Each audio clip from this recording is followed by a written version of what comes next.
This is Zemi Media, broadcasting all round the world, on the spot, on the dot.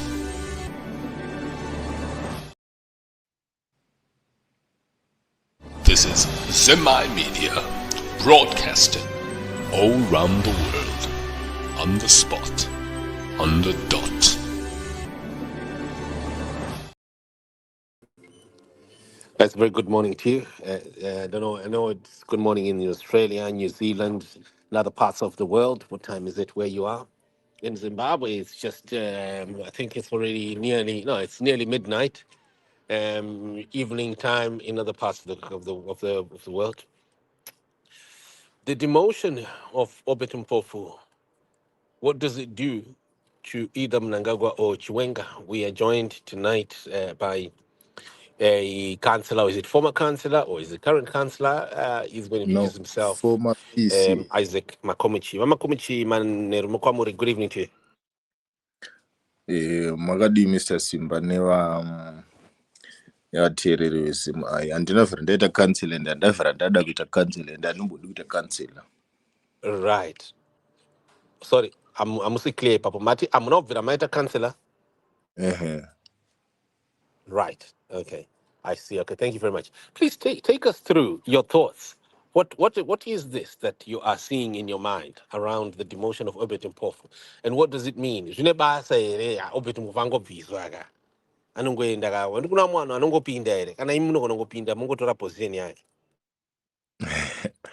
Uri kuona chiri kuitika papolitics Simba. Right. Pamwe pacho inyaya yerelevance.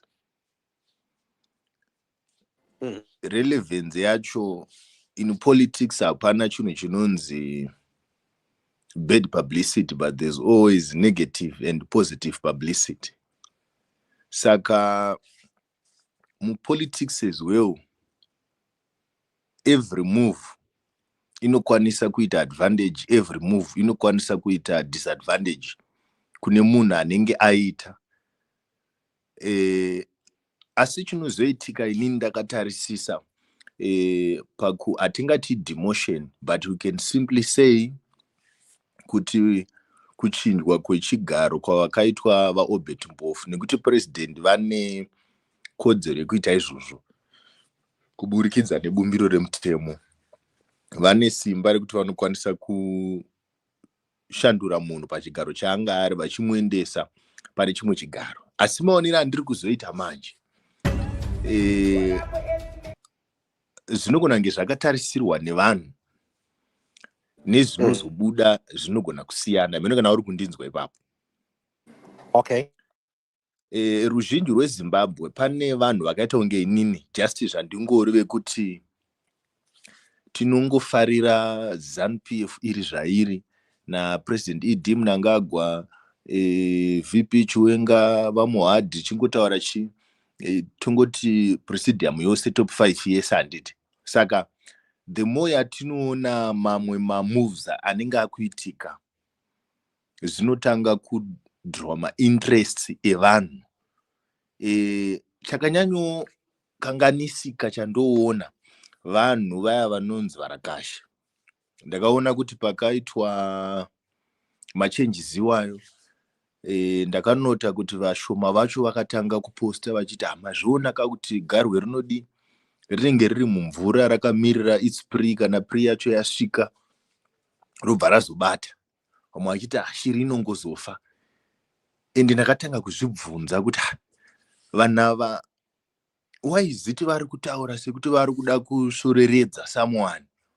Iko kuri kungoshiftiwa kwemapositions kuti someone anokwanisa kumbochinjwa achienda apa, someone anofanira kungochinjwa achienda apa. Saka zvakatanga manje kuiswa nepicture iyoyo yekuti vanhu vari kuti zviri kutaurwa nevanhu izvo zvokuti kubviswa kwacomrade Obert Mpofu, you know kuti mahiyese anenge achitaurwa it's not a secret because zvangozara pasocial media yose. Vamwe vari kuti comrade Obert Mpofu vari kusaidhuku, vamwe vati vanga vasiri kusaidhuku, this and that. But inini maonero angu, pamwe pacho vanhu vanenge vakatarisa vakuru vachitamba tsoro dzavo. chaunofanirwa kuzofunga nekuziva especially timu revarakashe vasati vatwita kana kuposta ndechekuti vanhu vachazotora picture yakaita sei yavachaona nayo mutungamiri wenyika. Hamuna kana uri kupanzwa ipapo. Remember pane vanhu vekuti they are even working and serving his excellence nemwoyo wavo wese. Saka imimi manje mukatanga kuno-celebrate muchiti ano uyu munhu adhimotewa, isusu tichiti no munhu angochinjwa position semaziro edu, but tozonzwa vamwe vanhu vanotaura more about musangano vanenge vachiti isusu tiri padhuze kana kuti toziva kuti vanenge vachirevesa but vanenge vachinyepa, kozonzwa vatange vakusoropodza vakuseka, ndo painozobva yazoita on go kwavari. Bo someone anozotanga kuzvibvunza kuti saka this scenario iri kumboitika nenzira ipi. Someone obva ati apapa nenyaya dzatichangobva kutaurwa dzekuti corruption zvakadai pakubva paitwa machanges. Saka change payakanga yaitwa yakanga isiri wrong, but timu revamwe vanhu vangadai vasina kuzofamba vachiita kunge vakutosoveredza rimwe side. Amene ndiri kunzwika ipapo. Ndiri kunzwika here? Tiri kunzwa Saka mamiriro azvinobva zvaita manje kuti una someone angari paposition hombe, iwo paunomuchinja uchimuchinja maybe in good faith or handizivi kuti nenzira ipi, then vanhu vamwe timu revarakashi richisiposta richipromota the name of the president, the name of the party, woona ma 1 2 3 acho akuita kunge akusoveredza, akutoseka kuti no hakusi kungochinjwa chete but demotion zvazodai. Once it becomes a demotion inobva yatotanga kudisadvantage mukuru, but once yangoita sematorero andoita inini kuti inenge chingori normal reshuffle, inongomira iri as it is, ichingori ordinary. But kana yatongopinzwa word rekuti demotion, yakutosumudza mafungiro evamwe vanhu. Because pane vamwe vanhu, but are you saying kuti ED hasn't won? Because ED awina kapa. ED abvisa munhu because munhu yana kumudefenda uyu mupoliti bureau, because ndiye aifanira kunge akamira achimudefenda, but haana kumudefenda. Zvemupoliti bureau simba zvigaro zvihombe zvekuti hapana anoziva kuti chii chachiripo. Inini handigoni kuti kana ukatanga kutoti iwewe it's a demotion, automatically it becomes an on-go. Nekuti vamwe vanhu vanenge vakatarisa from afar nevanhu vaunongoshanda navo vari closer vachada kutanga kuziva nekufunga kuti saka zvinhu zvinozomira sei kumberi uko tikanzi tiri kushanda newe, ndikangozoita kamistake ndikataura mafungiro angu zvinofamba sei. Ndosaka inini ndiri kuti handiitori sedemotion. Hapana munhu anonzi side rawina ipapo, nekuti hapana munhu anenge ari pacompetition. Ivo mukuru sapresident vari kungoita basa ravo. VP Chiwenga nyaya vanonzi vakataura yecorruption vaitongoitawo basa ravo rekuti vanenge vachingovavarira kuti nyika iite sei, nyika iende mberi zvakanaka. But kana ichinzi idemotion, matauro airi kuitwa nesocial media nematauro auri kuita iwewe, it becomes an on go. Amwe kana uri kupanzwa ipapo. Vanhu vari kutoitaura vachiti sedemotion havasi kuziva kuti munhu wanenge side ravanenge vachiseka ndo riri kutobenefita. Ndo zvandakuudza kuti remember chakanyanya kukosha pane imwe nguva haisi nyaya yekutyiwa, haisi nyaya yekuita sei. Pamwe pacho you have to be loved kuti zvinhu zvitokufambira zvakanaka, you have to be popular. Nekuti unozopa munhu kuti awane vanhu vanosympathize naye. But the truth is, Mpofu is no longer powerful. Do you agree? No, we cannot say that he is no longer powerful because, and we cannot say that he was powerful before. The only person in Zanu PF for 39 anenga chungori 1 cent of power anenga chungori wo President Mnangagwa. Saka we cannot simply say that no. But ainda ka Obet. Was Obet anga ari pa presidium. Obet was number 4, number 5 in presidium. Because no, Aburi Faisa Panapa down to number 16. But it's advantage yake iye. Ndoso ndiri kutaura kuti pamwe pacho it's not about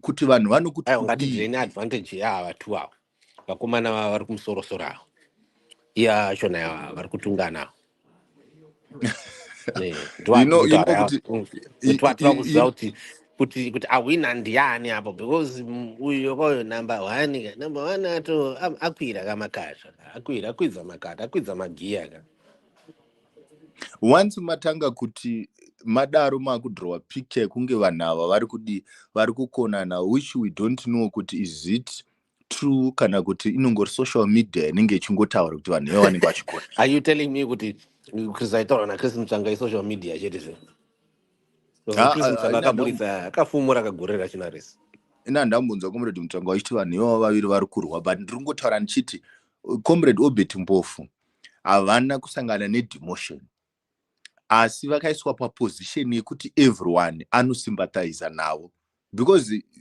to be honest izvezvi if you go pa X handiti pa Twitter kana papi ari kutrenda izvezvizvi ari kusechwa nyaya iri kutaurwa nezvayo unoona ari panumber 1 muZimbabwe ndi Obert Mpofu. Ndiya ukainda pa X pako izvezvi but zvangofanana kana Ian Smith anotrenda, but Ian Smith akatila kudhara saka kutrenda kana kusatrenda akutrenda zvina zvazvinoreva ndiri kungozama kukuudza. aiwa ngatimbotaura nenyaya yekumana 2 ava number 1 nanumber 2 apa ndiani azinyatsotasva bhisa abata bhisa iko zvino uchireva pakuti what do you mean kauchita yatsobata bhisa? kana kuti ndiani abata muchikara sanyatsobata steering uyu manje anga kubvutirwa steering uyu ndiani apa pakati patua steering yagara inongori nemuridzi wayo, steering yagara inongori napresident, ichingori napresident kudaro mafambiro anoita Zanu PF ndechekuti hatizivi kuti tichaenda kucongress here, hatizivi kuti number 2 achangopinda automatically, hatizivi kuti hakuna munhu anoziva zvamangwana, even ivo president anofana kunge asiri president because idi aseva akatuma term dzake akapedza term yaMugabe. Aiwa term yaMugabe akaipedza 2017 ya December to August. those 2 years adziverengo term inotangira pa 3 years. akapedza 2 terms dzake 2018 handiteka was first term, second term up to 2023. Right now munhu anofana kunge ari president ndeuyu mukomana wokuwedza.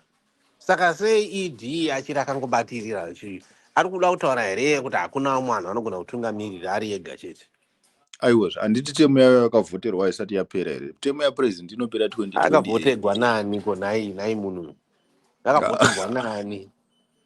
Temu yapresident inopera 2028 and chandoda kuudza ndechekuti hakuna munhu anoziva kuti kumberi koko kunoitikei, not even ani. The only thing chingoripo chandoda kuti ndikuudze, let me be clear, handiri kuona situation iripo chiri kungoitika mazuva ano. Vanhu haisi nyaya yekuti vakunzi zvekunzi kwai vanhu vakavenga president ndezvepasocial media. Vanhu havana kuvenga president, vanhu vakavenga corruption iri kuitika, kuti vanhu vari kuita zvisiri izvo. Unenge uchiona kuti apa pari kubiwa, apa pari kuitwa zvakati, vamwe vanhu vanenge vachimbunyikidzwa kodzero dzavo, vamwe vanenge vachiita sei. Saka vanhu zvavanotanga kungozofunga manje, obvious they will blame the leader. Zvimwe zvacho zvaya zvamukuru vanenge asingatozvizivi kuti ndo zviri kuita sei, ndo zviri kuitika. But panyaya yevanhu vaviri avo vautaura number 1 number 2, hondo yavo as of now da kuudza bata mashoko angu. Hapana anoziva kuti vaviri ava vari kurwa here. Unoziva here kuti zvese zvamuri kuona izvogona kunge riri game? Rogona kunge riri game? Muri kutya here? Muri kutyika kunyatsotaura nyatsodoma inyimi baba Zanu PF unoziva here? Iwe Simba Zanu PF unoziva here? Zanu PF unoziva here? Zanu PF rega ndikutaurire, kana pane chinhu chausingafoka understand in this world Simba, Zanu PF. Unoshamisika iwo one day mese makati muri kutera pano, munoshamisika one day muchimuka so motoona zvinhu zvatodzokera back to normal, hapana zvakamboitika. Inonzi Zanu PF babu. Musi wainofuma uchifunga kuti yakadonhera ku left, unoona yakadonhera iri ku right. Musi waunofunga kuti iri kudonhera kwakati, unofuma yakaona yakabalansa. saka inini chandoda kutanga kutaurira chandaida kungofokasa nezvacho ndechekuti comrade Obert Mpofu havana kusangana nedemotion but vakangochinjwa position yavakanga vari, asi zvakavapawo advantage yekuti vanhu vakatanga kungoti munhu uyu akasevha musangano zvakati, munhu uyu akanga ari loya kuna president, munhu uyu akadai. Ndo zvandiri kuti we cannot simply say kuti vakademotewa. Haisi demotion. Pane pamwe pacho pekuti in life chiro wanga wakambobata apa unombochinjwa nzenda unobata apa, pamwe pacho wakambobata apa unombochinjwa tenda unobata apa. But ukatonzwa vanhu vachiti panyaya dzemafactions, this faction yawina, iyi faction yaluza, vanenge vachitokuudza nhema. Vanenge vachitokuudza nhema. Ende mafactions emuzanu PF Simba usanyanyomapinda nemoyo because unokwanisa ngochiteera something chakatonyorwa kudhara. Zvekuti unozoti umwe muzi paunopfuma vanhu vanotanga kuvhunduka. Hapana faction yakawina as of now kana pane mafactions maviri because toziva kuti chinhu chedu isusu kuti chisurvive chagara chinotoita mafaction kubva nguva yaRG. Paitongori mafaction ataitoziva kuti kune G40 kune Team Lacoste. Zvagara kuti chinhu ichi chisurvive chinoda two mafactions kuti umwe anenge akatarisa uyu akatarisa ushu. Ndautokuudza dzimwe politics dzaunga usingazivi, unga uchiziva here izvozvo? Ndakateerera. Kuti president chinhu chacho chinyatsofamba chinyatsoenda mberi chinotoda mafactions Simba anenge achitorwa power. Wazvinzwa? Kuti umwe anenge vakatarisana, kuti umwe anenge achiti you know what, iyi faction yeku2030 iruda kutora chinhu, chef one zvamuri kuitwa ne2030 zvakafanana papa handiri kutotaura kuti zvinozoitwa nevanhu ve2030 kuti president vakachinja munhu chigaro vanozoti president vadimota munhu vakutosvibisa president because mukatenga kuposta muchiti president vadimota munhu makutovasvibisa, vanhu vanoshanda navo vakutanga kutotadza kuvatrusta, vanhu vatanga kuti kuindika zvoitwa izvozvo mangwana, vanhu vatanga kuti asi vanhu vanoshanda navo ndozvaanovaita, handiri kuona. But vakutowana advice yo kubva kuna another person maybe asiri we2030 kana ari we2030, handiri kuona. Irimwe side yo rikafamba rakadai unonzwawo varakasvika ku2030 vakuti hona ishefu zvakuitwa netimu rana nhingi, timu iri kunzi iri kuda Chiwenga rakuita zvakati, handiri kuona pane nyaya yacho. This whole thing kuti chibalance my brother chinoda mafactions ari active, ari very very active. Saka aya mafactions emuzanu PF kana pachitongota nyaya dzesuccession pagara panotorwiwa ndozvitoripo vanhu vatechingorira zamu ramai vedu tese, ndio pane pachitongori nenyaya. And one thing jaunofanirwa kunge uchicongratulate President Mnangagwa ndechekuti vakakwanisa kusilenza the opposition. Saka ukwanisa kusilenza the opposition, there's no any opposition anymore. Saka paungoita tetangori isusu pachedu ngorira maposition kuti ndikati ndiri kuda kukansela, umwe anenge achiti ndepangu, indikati ndiri kuda chakati umwe aniti ndepangu, zvichingoita zvakadaro. But hakuna faction yawina izvezvi. Ukanzwa munhu achikutaurira kuti faction ye2030 yawina, faction yechakati yaluza, anenge achikunyepera. As it stands, hakuna faction yakawina, but chinenge chichiitika ndechekuti kana uri mugame you can easily score. Wona vamwe vanhu vari pauri vachitocelebrata but unenge usiri kucelebrata, unogona kuscore on goal, unogona kuscore iwo rako futi risiri on goal. Politics baba dzinofuma dzakachinja.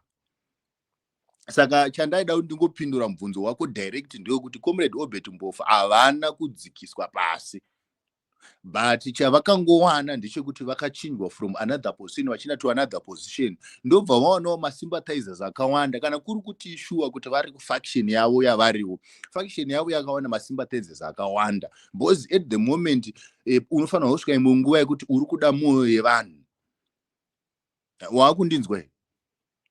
Ndokunza Ndakunyatsopindura question yako manje ndisingaitisi zvaunga uchitaura kuti another faction inenge yakawina, another faction inenge yakaluza. There's nothing like that. Chitoripo izvezvi ni maonero andinoita nezvezvikutaurirwa nevanhu. Anenge akatodzikisirwa, especially akamboseva, is the one anobenefita. Moyo yevanhu is the one anobenefita. Vanhu vatanga kufunga kuti hanzi uyu anopenga uyu angafarira kuti idhe akadzika maopposition manje unonyepa. Ini ndiri kungoti avo vakamaneja kuko ini ndiri kungoti vakamaneja kuti zvakati. Saka right chandiri kutaura chisimba ndechekuti faction ye2030 haina kuhwina. Hapana faction ikunzi chakati muzanu PF. Zanu PF haifi wakainzwisisa. Even iwewe, even inini, hapana anofa akanzwisisa Zanu PF. Zanu PF ine maoparetera ayo ekuti isusu chiro tikada kuita seika hatimanzwisisi. Even ivo vanenge varipo vari kumusoro havatoinzwisisi bo Zanu PF vanhu. Saka to answer your question, ndisingavandi ndisingaiti sei, hapana faction yakahwina at the moment. Chiripo chete chongoti na president Edi Mnangagwa temu yavo haisati yapera vari kuenda mberi. Hatizivi kuti pavanosvika kukongresi, kuda kongresi toenda kana kuti hatienda, hapana anotoziva. Let's end with this one quickly. What makes you so sure that we're going to wake up tomorrow morning and Mnangagwa is still in State House? Temu yavo haina kupera, kwavanobviswa nani kana temu yavo isina kupera? Itemi ipiko naye, temi ipo ndeipiko temi yaanga achimbosevha munhu iyeyi. Isusu zvenyu zvekuti mimi muchiti kwai hava vakavhotegwa rengana vakadi isusu hatizvitarisi boisi takavavhotera. Chandoda kungokuudzai mubvunzo wavanga wanda kupindura ndewekuti vanhu malisteners ako ari kutaura achiti pane faction yakahwina. They are lying to you. Idi munhu wokurodhisha anongona ngosumudza zvake. Ungoisa muvhani. Anoda ngosumudza ungoisa muvhani, tongomisa muvhani, tongonomukanda kushavani uko zvakanaka zvinyarare. Pasitomborina kana announcement. Munhu wavarungu uyu. Munhu wokurodhisha. Aiwa. Zvakanaka pasitomborina kana rengeni yarira. Nokuti munhu uyu anga achinyepera vanhu pesa. Achizviti inini ndiri assistant waMugabe, iye akatumwa nana Dan Standard weku-special branch. Nondira musime iyi zvaaita yadestroya Zimbabwe yaura information yekupi. Aiwa, yakazvitaura yega ngwana. Ndandakatumwa. Aiwa, akazvitaura yega akati ndakatrainwa inini to kill and to destroy. Hakuna any soldier akataura kuti ndakatrainwa to kill and to destroy. Akataura yega nemuromo wake iye Emerson uyu mukomana kushavani uyu nemuromo wake. Saka inini Munhu uyu ukanyatsomuteerera even musuno waitaura kuti hanzi ndakabatwa nemhosva yekubhomba chitima. Akataura yega uyu akati inini ndanga ndiri muinferior prison yaangaiswa nevakadzi. Makamboona kupi munhu anobhomba train oiswa muprison nevakadzi? Munhu uyu angari munhu wekuvarungu wekurodhisha uyu. Zvaakungoda munhu angoda kuti tongomusvikira tobva tangomutora, kungomuperekedza tongomisa kuback kwetruck, kwete muhelicopter, kuback kwetruck chaiko. Kumutakura zvakanaka, tongonomisa pashavani pape tongomuti bye. Zvapera. Izvozvo not something chekuti I cannot comment or I cannot reply, but chandoda kungokupa ndakutongotaurawo zvangu inini nekuti what makes you so sure, ngatipedzai, what makes you so sure kuti mangwana, last comment vharai chirongwa nemuchitiudza imimi kuti what makes you so sure chinoita kuti mangwana atimuke munhu wekuzishavani uyu tamudzorera kuzishavani uyu chinoita kuti oenda unogara neazukuru nehama dzake naabi ake kuzishavani kwaakabva uko. Chinoita kuti ndive sure kuti tinongoramba tichienda mberi kusvika president vari kunyanya kuti temu yavo inenge isati yapera. Pane imwe answer yandingapa here kunzi kwokuti temu yavo isati yapera. Kana temu yavo isati yapera tongoramba tichienda mberi tinawo. But anyway, thank you very much for your time. Chandoda kuti ndingozopindura, chandoda kuti ndikuudze zvangu chekupedzisira ndisati ndabva panapa ndechekuti hapana faction yakahwina. Hapana faction yakahwina and hapana faction yakahwina. Chiri kungoitika ndechekuti some people there are always two sides of the coin, and the other coin rinogona kunge rine ma-structures, the other coin rinogona kunge rine povu. Saka you have to be pariri iro coin racho ri pakati, and wotanga kutarisa kuti side one rinokwanisa kuenda mberi here risina side one. Ndozvandani chikuudza papa kuti you'll be surprised next week and next month zvinhu zvakatongomira zviri normal zvekuti unotofuti pakamboitika ma-frictions akati but zvakanyarara sei.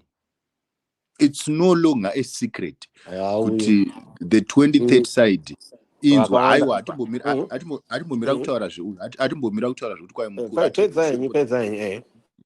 it's no longer a secret kuti the 2030 side rine ma-structures. The 2030 side rine ma-structures vanhu toda kuti tisvike 2030 president vanenge vachitozviziva kuti iri side rekuti 2030 rikunditi president svika 2030 rakabata ma-structures but harina kubata Mpofu.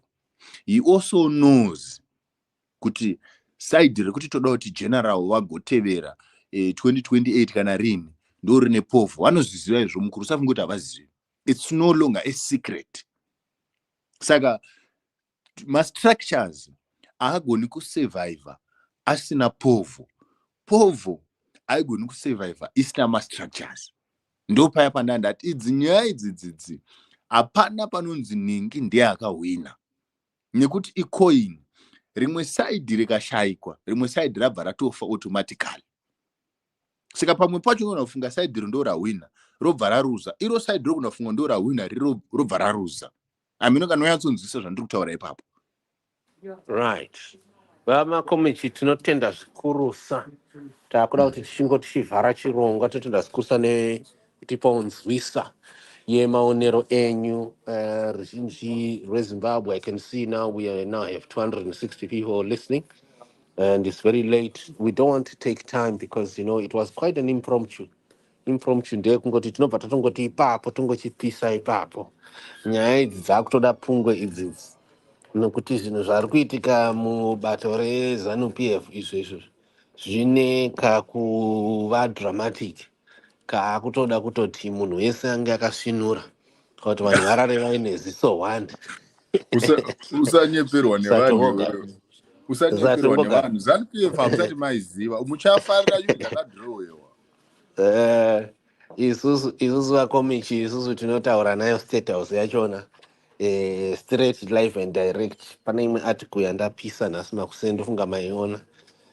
Pane zvandaburitsa umwe utapu kana vachiconfirm kuti mafights acho anenge ariko then it's fine. Kana uchitaura nawo sei atizozvizivi saka hatikonozviramba but ndoda ngokudza hapana faction makaona kainini vese auxilia emasoni iyo futi VP vacho nayo live and direct.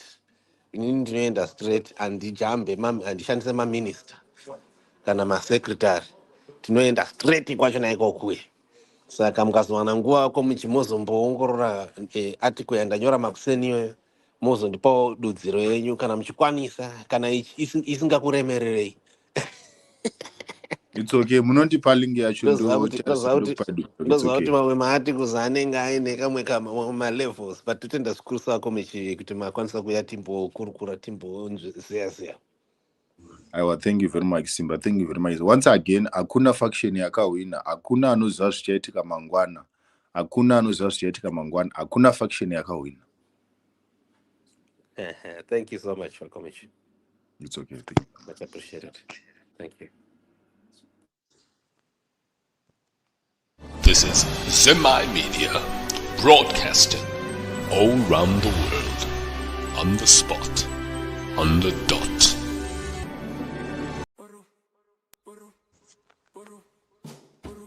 The night was electric on the 6th of July, 2025. Vice President Chiwenga's chief campaigner, Blessed Geza, played out video footage denouncing Kudataguire under the theme Pasi Nesvigananda, a defiant anthem, but behind the music was a trap.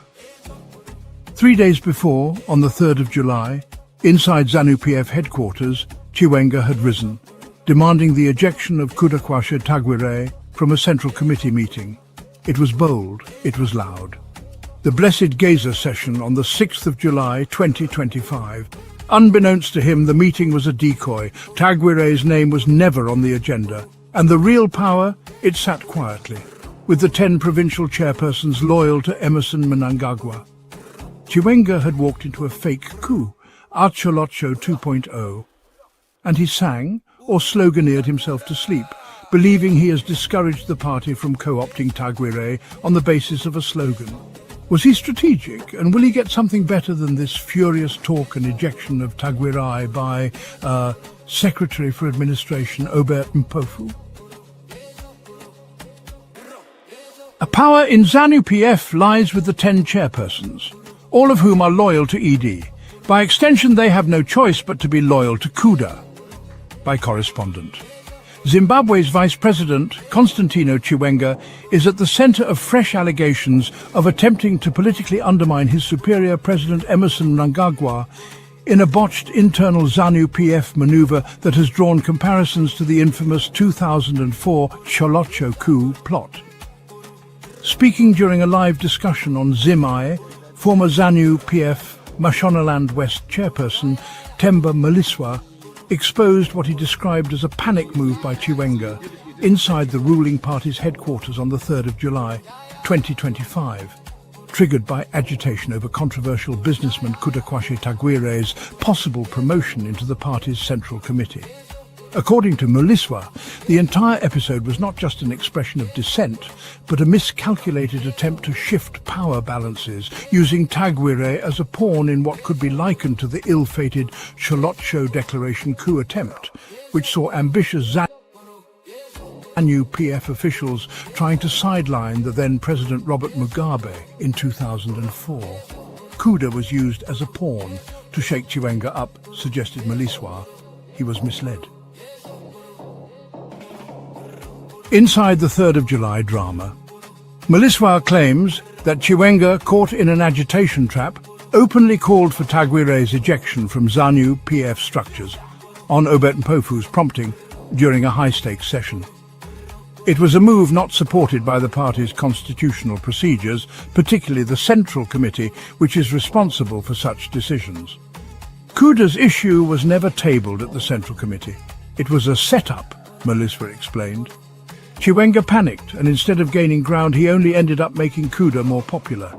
Despite accusations against Tagwirai, which include the alleged embezzlement of public funds, the businessman has remained visibly aligned with Mnangagwa and Zanu PF. Kuda is loyal to the president, he added, and power in Zanu PF lies with the 10 chairpersons, all of whom are loyal to ED. By extension, they have no choice but to be loyal to Kuda. The military miscalculation. Maliswa further alleged that Chiwenga misread the internal power dynamics, wrongly assuming that military loyalty could be leveraged to influence civilian party structures. According to him, Chiwenga's failure to navigate the party's internal machinery now puts him at a political disadvantage, with even former allies turning cold amid the fallout. A pattern of outsider promotions. Tagwire's possible elevation into the Central Committee follows a pattern that has seen technocrats and business allies of the ruling elite, including Professor Jonathan Moyo in the early 2000s and Finance Minister Mthuli Ancube more recently, being co-opted into Zanu PF's highest decision-making bodies without long-standing party credentials. Critics within Zanu PF argue this dilutes the liberation ethos of the party, while saying Chiwenga was not tricked into any agitation whatsoever. Others say it reflects the pragmatic fusion of business and politics necessary for modern governance. One critic, Gifford Gomwe, tells Zimai, Chiwenga has not at all danced to the agitation of Mnangagwa. But what he has done is, Chiwenga has showed Mnangagwa that what you are doing is very wrong. The correct way is there are rules and regulations that we must follow as the party, Zanu PF, when it comes to co-options or how we adopt someone into a central committee position. Okay, if I have to give Chiwenga marks, I would say Chiwenga is 10 out of 10. But to all this, Maliswa contends, saying, if the president has power to appoint 5 non-politician technocrats, why can the Central Committee fail to waver for Tagwire? Recently, Zanu PF's controversial political commissar, Munyaradzi Machacha, has also told Zimaye that Tagwire has contributed immensely to the party. The bottom line. If true, these latest developments signal not just deep fractures within Zanu PF, but also the end of the once unshakable political partnership between Chiwenga and Mnangagwa. forged during the 2017 military-assisted transition that toppled Robert Mugabe. Maliswa's claims, which connect with other statements by Zanu PF political commissar Munyaradzi Machacha and Goodwill's Massimirembwa, could redefine the trajectory of Zimbabwe's power politics ahead of the party's next elected Congress and may have long-lasting implications for both the military's role in governance and the influence of economic elites like Tagwirai within the ruling establishment. VP Constantino Chiwenga was reached for comment.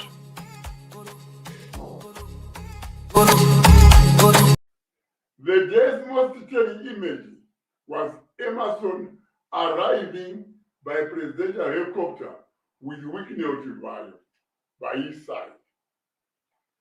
Wicknell akatobata bafoni a Emerson. This confirms what I was told some time ago. Wicknell and Emerson are ritualists. Emerson is too much into sangomas. That is why he married Auxilia. And what is on 12. 13. That is also why he keeps pushing for the exhumation of Mugabe's remains. Now Emerson has been hooked up by Wicknell. The two are in a sexual relationship for ritual purposes. To be precise, Wicknell is now the first lady, more like his wife.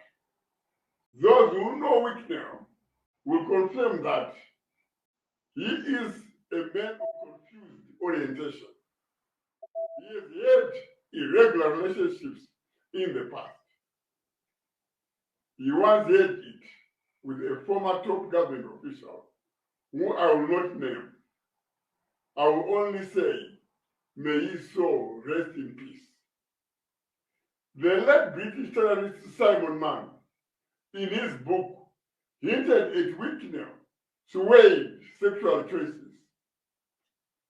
Mann served a jail term with Wicknell. In the book, Mann also confirmed that Wicknell wanted to give him a gun to hijack an Air Zimbabwe plane.